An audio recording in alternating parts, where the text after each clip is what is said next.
Hello, bright learners. Hi, welcome back. Today we're doing chapters 15 and 16 of How to Eat Fried Worms.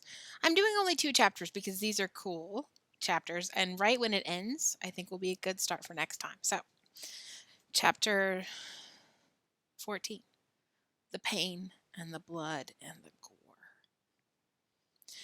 4 blocks away, Billy suddenly found himself in a brightly lit butcher shop, jostled by a crowd of enormous, pigeon breasted, middle aged women shouting to make himself heard over the din of their chatter and the roars of butchers ordering about the weasel faced boys who were lugging haunches and tubs of meat in and out of the refrigerator room in the rear.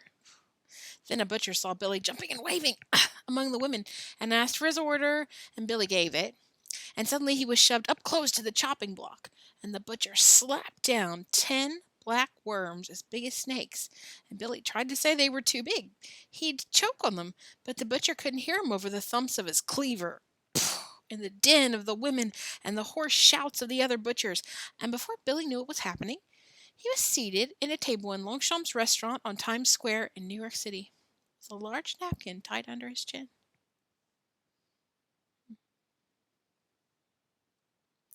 And a waiter was uncovering a platter on which lay one of the huge black worms, coiled snakily, a red rose wobbling in the center of its coils. How can I ever finish this? Said Billy, cut into a mammoth coil. Steaming pink juice flooded out. Billy ate and ate and ate and then looked, and he must have eaten more than that. And he looked again, and there was no hole at all. He had eaten and eaten and eaten nothing at all. And then he felt something cold on his ankle and looked under the tablecloth, and there were two more of the huge worms wound around and around his ankles. And then he felt something weighing down his arm, and he looked, and there was another worm around his arm, glaring hungrily at him with its bloodshot eyes. And from everywhere in the vast room, winding between the tables, waiters approached carrying huge silver serving platters. Billy opened his eyes.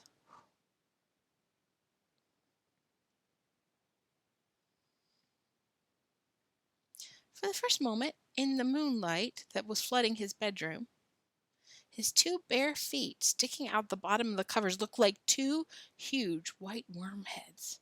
And then he realized that he'd been dreaming and sank back onto his pillows, the nightmare melting away. There were no huge worms as big as pythons. Wait, where's my python?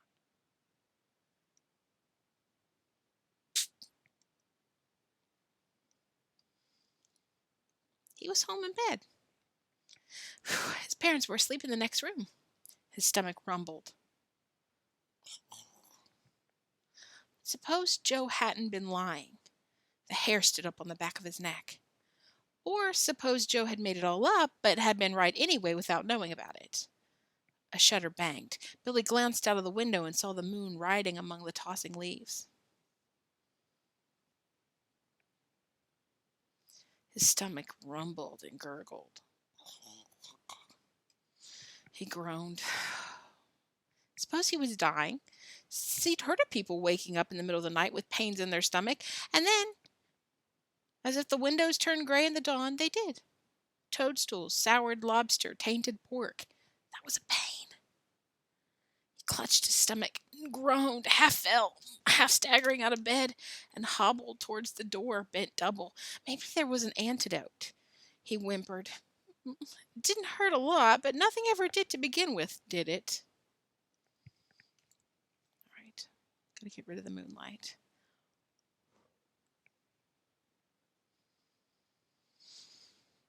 Chapter 15, 3:15 a.m.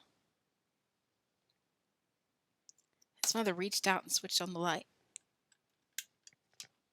What kind of pain, Billy? He stood beside the blood, clutching his stomach. And my stomach, ow, there it goes again, I think. Did you eat something before bed? She was pulling on her bathrobe. John, her husband's shoulder. He mumbled sleepily. Did you eat candy or something before bed, Billy? Worms, groaned Billy. Worms? John, Billy, what kind of worms? Regular worms. Night crawlers. She felt his forehead, lifted his chin to look at his face. You don't have a temperature. How many worms did you eat? 5. 2 broiled and 3 fried with ketchup, mustard, horseradish, salt, pepper, butter to make them taste better. Fried? Ketchup? Tastes better? John, wake up. I had this bet with Alan. Oh, he groaned again. Take your hands away. Where does it hurt now? Show me. It doesn't really hurt so much now. It's just rumbling and gurgling, something awful. Then why are you groaning? Asked his father, sitting up. Because I'm afraid it's going to start hurting. Do you think I'm going to die, Daddy? Worms? His father asked. Ordinary worms? Earthworms? Billy nodded. And how many did you eat this evening?